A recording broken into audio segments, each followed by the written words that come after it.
เอากราบทักทายสบายดีพี่น้องเปิดสุขคนพี่น้องเอ้ยว่าพี่น้องอยู่ฝั่งไทยฝั่งลาวและต่างประเทศโตบ่น้อยก็ได้เปิดโทรศัพท์ขึ้นมาพี่น้องเอ้ยก็ได้เห็นคลิปปาวอนเพิ่นก็ได้เสียชีวิตแล้วพี่น้องเอ้ยจักสิว่าแนวใดนี่แหละบ่เทิดน่ะอยู่นำบ่น้อยนี่เพิ่นก็มาเฮ็ดเต้าเอาทักทายสบายดีพี่น้องในบ่เทิด สบายดีสบายดีเจ้าฮู้ข่าวแล้วบ่บ่ฮู้แล้วนี่ก็ได้ทางก็ฮู้นี่ของเจ้านี่เนาะเนาะข้อยก็ว่าป่าสิเมื่อส่งเจ้าเมื่อ เรา ส่ง คนดีๆเนาะ เมื่อ เราให้เว้าน้ำดาวอยู่เนาะมื้อ เมื่อ นั้น เยี่ยมสิพาจะเมื่อเจาะเพื่อนจอบซ่านแหละสิเมื่อแวบ่น้อยกว่าสิเมื่อแวเล่นน้ำปาวอนเพราะว่าเมื่อนั้นก็บางทิศหลังน่ะตอนข่อยเมื่อเอาเจ้าเด้ข่อยก็ได้แวเล่นน้ำเล่าอยู่ทางเสาแหลก็ได้ล่มกับปาวอนอยู่ก็บ่คิดว่าเพิ่นสิไปไวปานนี้เนาะพี่น้อยนี่แหละการเจ็บมันจักสิว่าจังใดมือไผมือมันเนาะเฮาก็ไปกันแหละบ่เดียว แหม ติดเสือซากไว้อยู่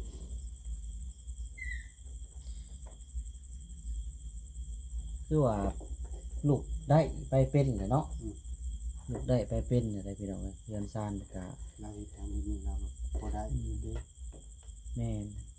ย่างได้แล้วเรือนซานก็เนาะต่อ ตุ้ยขึ้นกว่าเก่าได้ทางเก่าแต่เก่าเราจ้อย แม่นแต่เก่าแล้วจ่อยบ่แต่เก่า ก็คือว่าผู้ปรับบ่เดียวเนาะเราก็ มืดได้พี่น้องเอ้ยบ่อยากเห็นแจ้งบ่ได้อ้าวสิให้แอนตะบ่เถิดเอาพี่น้องเอ้ยไปก่อน มาตอนเช้ามื้ออื่นบ่ แม่นมื้ออื่นนี่ก็บ่น้อยก็สิได้เมื่อเดินทางมาส่งบ่เถิดก่อนพี่น้องเอ้ยเดินทางมาส่งบ่เถิดซอยเวียกซอยงานเฮ็ดอยู่ครัวกินแล้วซอยเพิ่นว่าบ่เถิดก็ถ้าว่าในนามก็เป็นเคยได้เนาะบ่เถิดเนาะเพราะว่าเพิ่นสิส่งสการมื้ออื่นนี้บ่เถิด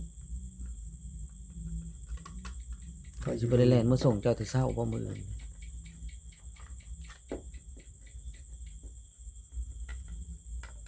เช้าก็เจ้ากดพุ่นเลยเนาะ หึ จะไปก็อยู่ชมสกันเลยบ่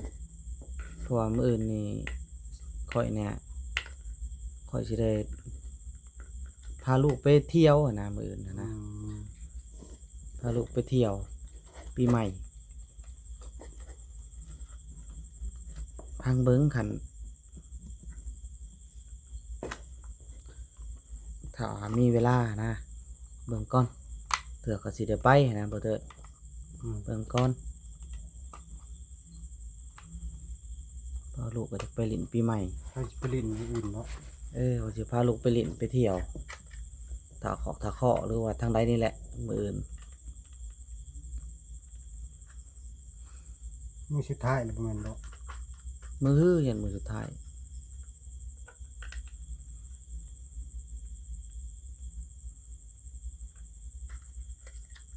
มาเอาแบบมัน เด็ดแล้วเวียกแล้วงานลาวพุ่นแหละคันได้มาเฮ็ดมาจุนี่หั้นนะบ่เทิดเตาก็ได้ซอยเวียกเพิ่นซะก่อนเจ้าเมื่อก็ได้เฮ็ดเวียกเฮ็ดงานช่วยเพิ่นเป็นจังไดบ่เทิดความรู้สึกเจ้า เป็นได ไปเฒ่าเพิ่นไปไวปานนี้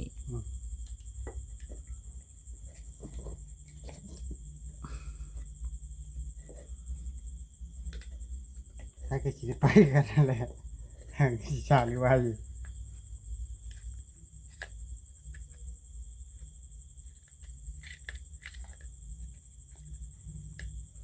เลือกบ่ได้เนาะเปลี่ยนกันบ่ได้อีกบุญไปบุญมันคือว่า แม่ต้นมือส่งลูกติ่งวางเกิดปลาเตวนะบางทิศบางอันขอเอ็นไปหาเจ้านะเสาเละก็ได้ไปลินไปหาเราอยู่ลูกย่างปึงปังเลยเราก็ได้บ่คิดว่าเราสิล้ม อันนั้นนี่เนาะหันมัง แม่น แต่ก่อนเราบ่ได้แบบนั้นได้ เพราะข่อยก็เปิดโทรศัพท์มาในเห็นในคลิปว่าโอลินะเราเอาลงแล้วก็เปิดเห็นบางคำนี่ว่าเมทาวอนเสียแล้วอ้าวไวแท้ว่ะข่อยว่าสิมาส่งเจ้าจำเพื่อนหรือสิมาแวะลิ้นน้ำเล่าเลยนะกับสะแลโอ้ยบ่ทันเห็นหน้าซับเนาะบ่ทันในร้านซับพี่น้องเอ้ย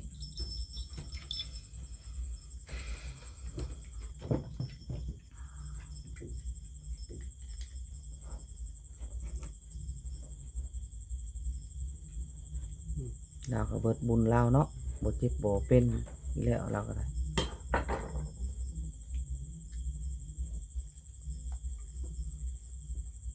เป็นนั่นแล้วเพิ่งเติบแต่รุ่นๆได้เราโชว์นะ จะโซ่ตะด้นหรือบ่บ่เถิด ลองจงเจาะอยู่แบบนั้น อืม ปุ๊บก็ไปเกี่ยวเขาของเรา ตอนนั้นก็เราลุกบ่ได้เนาะเราหาก็ลุกได้หวังได้เฮือนได้ซ่านนี่เนาะ อืม ลุกได้ย่างได้หวังได้บ่หวัง2 เดือนเราย่างลุกได้ไปได้นะแต่เก่าเราก็นอนบ่ติด นอน ติดเชื้อติดอันนะ อืม บ่ฮู้ว่าเราเป็นโรคอีหยัง กระเพาะยาดอกว่า อืม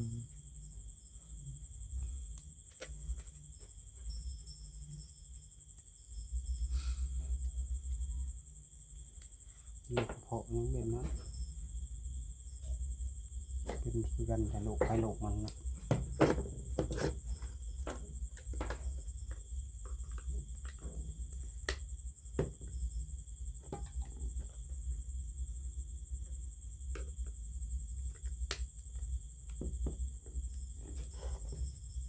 เอาโคมเขามาหมาแบบมัน ได้บ่ แบบทำมันต้นมัน แบตเสื่อม ชมราคา50,000 จักนอนเลยได้ข่อยก็ได้จักพันน่ะนี่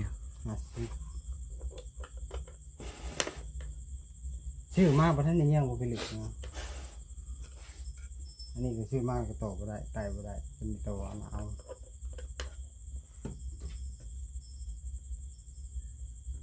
โอ้ยเบียด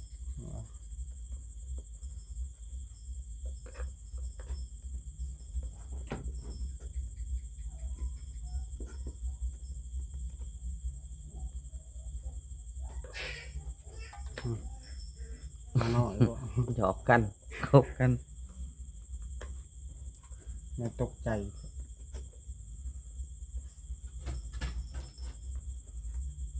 แม่งขึ้นก็บ่ได้ บ่ว่าเดึกเลย โอ้ย10 โมง ข่อยที่สิบ่กล้ามา กะมาบ่ เฮ้ยมันเดึกแล้วมื้ออื่นเช้าไปแล้ว มันเดึกมันดื่นนะ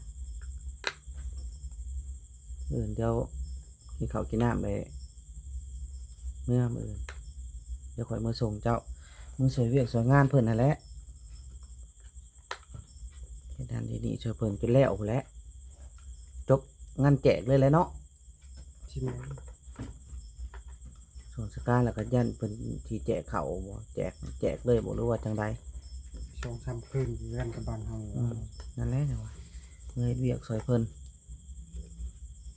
มันบ่เมื่อก็บ่คือแล้วบ่เมื่อก็ได้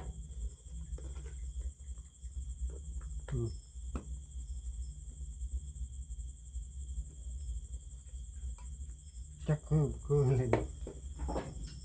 ต้องได้เมื่อต้องได้เมื่อเบิ่งเพิ่นได้แล้วบ่เถิดได้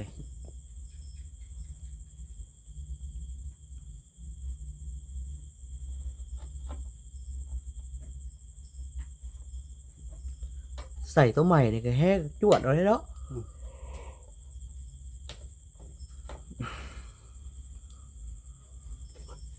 มันบามันเป็นกูอ๋อ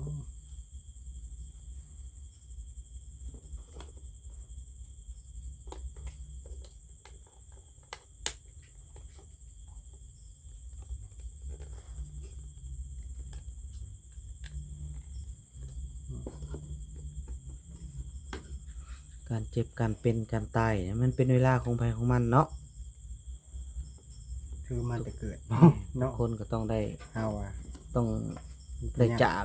กันมือหนึ่ง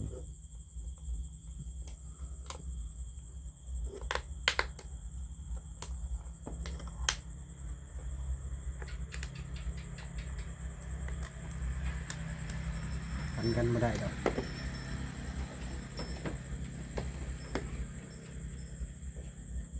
ป้าแต๋วเราก็เสียใจนะป้าแต๋วห้องไห้ อืม เอื้อยว่าเพิ่นก็อยู่นำกันตลอดเนาะเซินเฮาบ่ได้อยู่นำเฮาก็ยังอั่นสงสารเพิ่นเด้เห็นแล้วก็ได้คอยนำบ่เฮาก็คือข่อยก็ไปแหว่ก็ได้ถ่ายคลิปเพิ่นแต่ไปช่วงนั้นก็ได้เพิ่นก็นิสัยดีเด้ปาวอนก็ได้ว่าเสียแล้วสิพาเมื่อพาเจ้าเมื่อสิเมื่อแหว่เมื่อเล่นนะเพิ่นว่าจะคราวหนึงบ่ได้ล้มกันซั่นเนาะบ่เถอะ พอหน่อยก็จากสิว่าอันใดก็ขอแสดงความเสียใจนำทางลุงเพิ่นแล้วก็ป้าแต๋วพี่น้องเอ้ย มีไฟดอกแง่มันเกิดเนาะ นี่มีไผอยากให้มันเกิดเรื่องนี้ มันต้องเจอแต่ละครอบครัวเนาะบ่ซะก็ไว้เรื่องแบบนี้นี่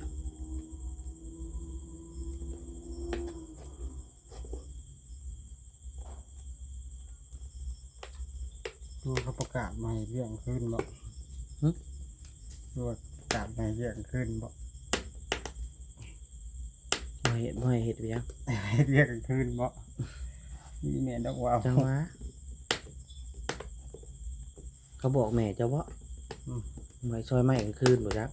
ที่แม่นบ่ ยามหลับยามนอนก็บ่เฮ็ดแล้วเนาะเฮาอยู่นำบ้านนำเมืองเพิ่น อืม บทตัวนี้ซอยไม้เสียงดังบ่ได้แล้วงูนอนโตประเทศกันอยู่ใกล้แล้วใครแน่กันอยู่ไกลบ้านไกลเมือง คือเดี๋ยวเนาะ อืม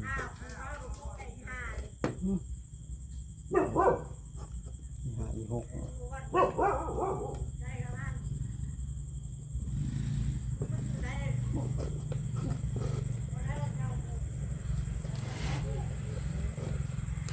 อ่ะมีแต่ว่าพี่น้องไอ้คลิปนี้ครับผมมีหยังแต่มีแต่ว่ามื้ออื่นสิมาส่งบ่เถิดพี่น้องเอ้ยเดินทางมื้ออื่นนี่แต่เช้าแล้วเวียกแล้วงานจังมาคือเก่าพอดีเมื่อเจาะเพื่อนเจาะซานเลยเจาะกับเป็นทิศเลยเนาะเอาโอเคพี่น้องเอ้ยเลิกแล้วมื้อนี้ก็ได้